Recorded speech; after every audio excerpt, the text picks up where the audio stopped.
नमस्कार दोस्तों, मैं रविंदर सामली और मेरे साथ है फौजी देविंदर सिंह जी डाहर, जो योग साधक है और पहलवान भी रहे हैं।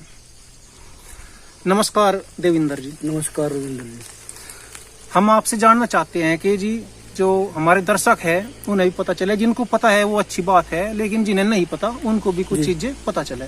तो योग, आप तो योग से भी जुड़े हुए हैं और आयुर्वेद से भी, तो योग आखिर है क्या? देखिए रविंदर जी, योग वह विद्या है जिसके ग्रहण करने से, योग वह ज्ञान है जिसके जानने से, और योग वह क्रिया जिसके करने से मनुष्य के शरीर के अंदर मतलब रोगों से लड़ने की क्षमता बढ़ती है। क्षमता बढ़ती है। इसमें बहुत से ऋषि महर्षियों ने इस पर रिसर्च किया, जैसे हमारे महर्षि श्री पतंजलि जी, उन्होंने चित्त की वृत्तियों का निरोध करना ही योग बताया, जो अष्टांग योग की रचना की।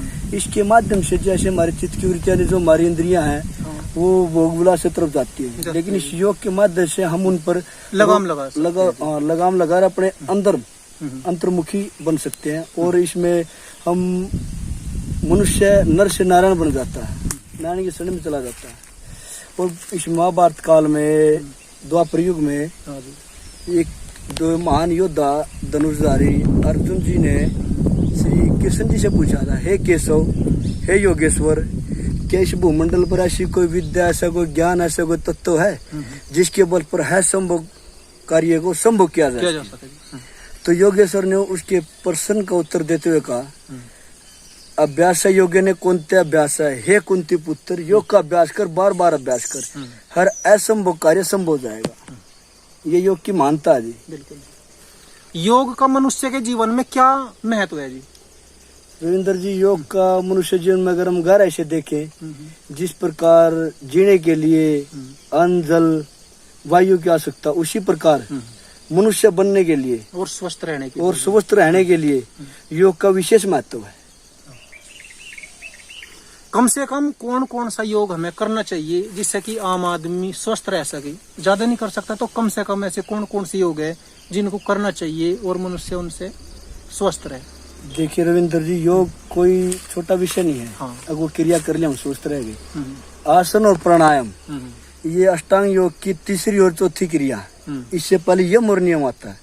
अगर मनुष्य को शारीरिक स्वस्थ प्राप्त करना है, वो तो आसन और प्राणायाम करेगा।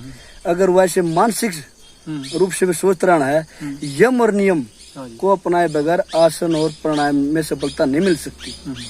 अगर जैसे आप पूछ रहे हो कौन सा प्राणायाम योग करे, जो अपने शरीर के अनुकूल हमें आसन लगे, प्राणायाम हमारे शरीर के अनुकूल बैठे, किसी अनुभव गुरु से सीखकर ऐसे योग प्राणायाम करने चाहिए।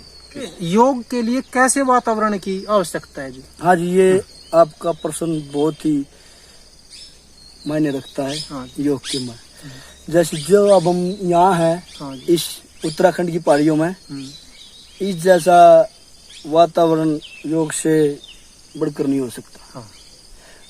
जिस वातावरण में हमें भरपूर मात्रा में प्राणवायु, यानी जिसको ऑक्सीजन बोलते हैं, वो हमारे शरीर के यहाँ शुद्ध हो, स्वस्थ हो, वो उस प्रकार हमारे शरीर में जाए तो हमें रोग प्रतिरोधक क्षमता बढ़े। ऐसा वातावरण सबसे उच्च कोटि का होता है। हम योग करके कितने प्रतिशत तक बीमारियों पे लगाम लगा सकते हैं जी?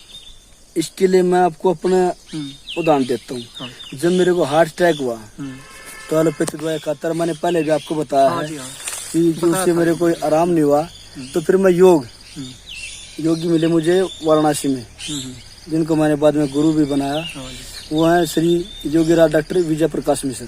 उनसे मैंने प्राणायाम सीखा, योग की कुछ और आसन क्रिया सीखी, जिससे मेरे पहले हार्ट की पंपिंग मात्र 35% काम करती थी। अच्छा जी। उस प्राणायाम के बल पर ही और कुछ आसनों के बल पर ही मेरे 1 महीने में मेरे हार्ट की पंपिंग 48 से 52 पहुंच गई थी। अच्छा। योग में इतनी, प्राणायाम में इतनी शक्ति है। उनका कहना है, अगर बीमार व्यक्ति है, अगर वो प्राणायाम करता है, खाट पर लेटा हुआ है तो बैठ जाएगा, अगर बैठा हुआ तो चल पड़ेगा, खड़ा हो जाएगा, अगर खड़ा है तो दौड़ने लग जाएगा।